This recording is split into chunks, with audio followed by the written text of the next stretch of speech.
안녕하세요. 뉴스반장입니다. 60년간 있는 것이 메인 서버에 또는 일부 기록으로 남아 있습니다. 언론인, 정치인, 기업인. 예를 들면 정치인은 어떤 기업에서 어떻게 돈을 받았다 하더라. 무슨 어떤 연예인하고 썸띵이 있다. 이런 것들이 의원님들 만약 이것을 공개하면은 의원님들 이혼당합니다. 한번 공개해 볼까요? 하지 말라고. 박지원 전 국정원장은 10일 국정원이 정치인, 기업인, 언론인 등 우리 사회의 모든 분의 조난자료, 속칭 X파일을 만들어서 보관하고 있다고 밝혔습니다. 박 전 원장은 이날 CBS 라디오 김현정의 뉴스쇼에 출연해 2년간 국정원에서 해보고 싶었는데 아쉬운 게 있다면 무엇이냐는 질문에 이같이 답했는데요. 이 자료는 여야의 불행한 역사다. 남겨놓으면 안 된다. 그래서 특별법을 제정해 자료를 폐기해야 한다고 했는데 이걸 못했다고 말했습니다. 지난달 11일 국정원장에서 물러난 그는 X파일에 어떤 내용이 있느냐는 질문에는 박정희부터 박근혜 전 대통령까지 60년간의 정보가 메인 서버에 또 일부 기록이 남아있다고 주장했는데요. 이어 내용을 보면 다 카더라더라. 소위 증권과 정보지에 불과하다. 지라시 수준이라면서도 국회에서 의원들에게 이것을 공개하면 의원들이 이혼당한다고 말하기도 했다고 덧붙였습니다. 정치구단 박지원 전 국정원장의 화려한 복귀를 알리는 일성이었는데요. 느닷없는 국정원 X파일을 들춰내며 이슈의 중심에 섰습니다. 박 전 원장은 이 시점에 왜 이런 민감한 사안을 문제 삼고 나온 걸까요? 저는 역시 정치구단이라고 생각할 수밖에 없는 그의 전략적 노림수에 무릎을 탁 칠 수밖에 없었는데요. 대단하다는 생각을 새삼 갖게 했습니다. 그의 발언의 요지는 윤석열 대통령을 포함한 현 정부 주요 인사들의 X파일이 존치되어 있고 이걸 누구든 공개할 수 있어 우려된다는 거였는데요. 문제 제기의 명분과 내용은 명확했습니다. 하지만 그가 말하고 싶은 메시지는 따로 있었는데요. 그건 현 윤석열 정부를 향한 경고였습니다. 양산에 가서 문재인 대통령을 만나 뵀는데 제가 가니까요. 역시 제 인기가 하늘을 찔러요. 뺑가리 부대들이 박지원 왔다 하고 대먼지 환영인지 하는데 문재인 대통령이 밭을 일구다가 이제 저를 보시고 오는데 수염을 멋있게 길렀더라고요. 아주 편안해요. 어떻게 소리를 지르니까 그 얘기하시는 거구나. 그래도 오늘은 국정원장님이 오시니까 수가 줄었습니다. 아직도 국정원장이 무서운가 봐요. 그래서 웃었습니다.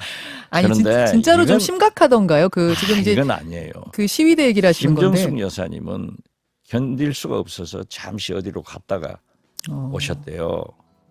그리고 문재인 대통령께서 말씀하시는데 그 동네가 평산마을이 48가구가 사는데 어떻게 한번 환영 그런 모임을 가졌대요. 그런데 이장님 빼고는 전부 문재인 대통령보다 연장자인데 이분들이 노이로제예요. 소리 때문에. 아니 죄 짓고 감옥 가 있는 전직 대통령도 사면하겠다고 하면서 조용히 살겠다는 전직 대통령을 그렇게 하는 것은 있을 수 없습니다. 나는 윤석열 대통령이 그 법대로 한다? 어떻게 그런 말씀을 할 수 있어요? 그리고 이제 혐오, 증오부 정치는 끝내야 된다.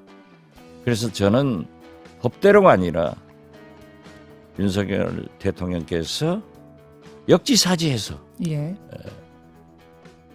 도덕적으로, 정치적으로 해결해 주셔야 된다. 이렇게 간곡히 호소합니다. 특히 문재인 전 대통령과 전 정부 인사들에 대한 보복 정치를 한다면 자신도 이렇게 내용을 공개할 수도 있다는 강한 경고성 발언으로 해석되는데요. 물론 이건 저의 개인적인 생각입니다. 그러니까 박 전 원장은 퇴임한 문재인 대통령을 지키고 보호하려고 의도적이고 계획적으로 이런 발언을 한 거죠. 윤 대통령과 국힘당 무리들은 아마도 깜짝 놀랐을 겁니다. 옛날 생각을 하며 너무 쉽게 보고 정치 보복하려 밀어붙이려다 멈칫한 거죠. 맞대응 카드가 있다는 박 전 원장의 사자후였던 겁니다. 지난해 이명박 정부 당시 사찰 문건이 공개돼 파장이 일었는데요. 박근혜 정부 때부터 이런 자료가 만들어졌고 폐기되지 않았다는 겁니다. 지난해 초 공개됐던 이명박 정부 국정원의 노무현 전 대통령 가족 사찰 문건, 사무실 임대료와 가족 행사 등 일상적 정보 하나하나까지 나와 있습니다. 박지원 전 원장은 이런 조난 자료, 이른바 X파일을 박근혜 정부 시기 국정원이 만들어 모두 60년치가 남아있다고 말했는데요.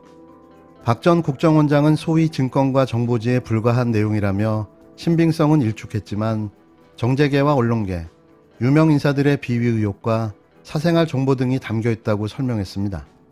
다른 국정원장이 와서 공소시효도 넘은 특정인의 자료를 공개할 경우 얼마나 큰 파장이 오겠냐며 특별법을 통해 폐기해야 한다고 주장했습니다. 여기 담긴 또 다른 메시지는 현 윤석열 정부의 국정원에서 이 자료를 활용해 정치 공작 또는 보복하지 말라는 건데요. 일타 쌍피의 메시지를 거침없이 내뱉은 겁니다. 지난해 이명박 정부 사찰 문건 공개 당시 여야도 이른바 국정원 불법 사찰 흑역사 처리법을 만드는 데 공감했는데요.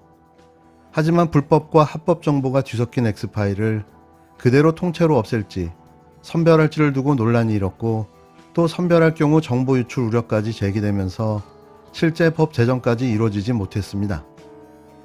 윤석열 정부에서 박 전 원장을 바라보는 시각은 어떨까요? 이러지도 저러지도 못하는 계륵 같은 존재라고 생각하지 않을까요? 박 전 원장이 알고 있다는 국정원 X파일, 그게 국정원에만 있지는 않을 수도 있겠는데요. 박 전 원장 머릿속에 들어가 있다면 말이죠. 국정원 떠난 지 이제 꼭 한 달 됐습니다. 꼭 한 달 됐어요. 시원하세요? 섭섭하세요? 시원섭섭하죠. 섭섭한 거 뭐였습니까? 옛날에는 국정원장이 날아가는 새도 떨쳤는데 그랬었죠. 지금은 제가 지나가도 새도 안 날아가요. 이렇게 개혁한 것이 굉장히 보람이었는데 네. 이례적으로 네.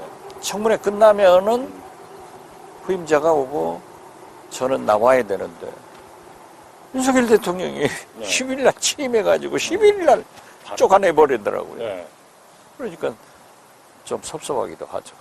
박 전 원장은 인터뷰 전날 국정원이 박정희 정부부터 박근혜 정부까지 X파일을 축적했다고 말했습니다. 윤석열 대통령 등 현 정부 인사들의 파일 존재 여부를 물었습니다. 언론인, 정치인, 기업인들에 대한 조난 자료가 모두 지금 그대로 있다. 지금 현 정부의 정치인, 윤석열 대통령의 정치인이 그것은 국정원법을 네. 위반하면은 제가 또 감옥 가요. 아, 한번 갔다 왔으면 됐지 또 가겠어요? 그러니까 디테일하게는 얘기를 못하지만은 근본적으로 있고 지금 현재도 개인정보보호법에 의거해서 신청을 하면은 국정원에서 3주 내에 그 메인 서버에서 추출을 해가지고 네. 그 자료를 개인한테는 보냅니다. 문재인 정부는 그때 안 했어요. 네. 문재인 대통령께서 국내 정보 수집 네. 그리고 정치 개입하지 마라. 그러니까 서훈 전 원장이 국내 정보 수집 분석 부서를 해편해버렸어요. 국정원장 직으로서 보안 준수 의무가 있잖아요. 우리나라 민주주의와 네. 개인 정보를 위해서도 그 정도는 밝혀도 문제가 없지 않느냐. 저는 그렇게 생각합니다. 그게 누가 어떻게 됐다. 이것은 얘기할 수 없는 거죠.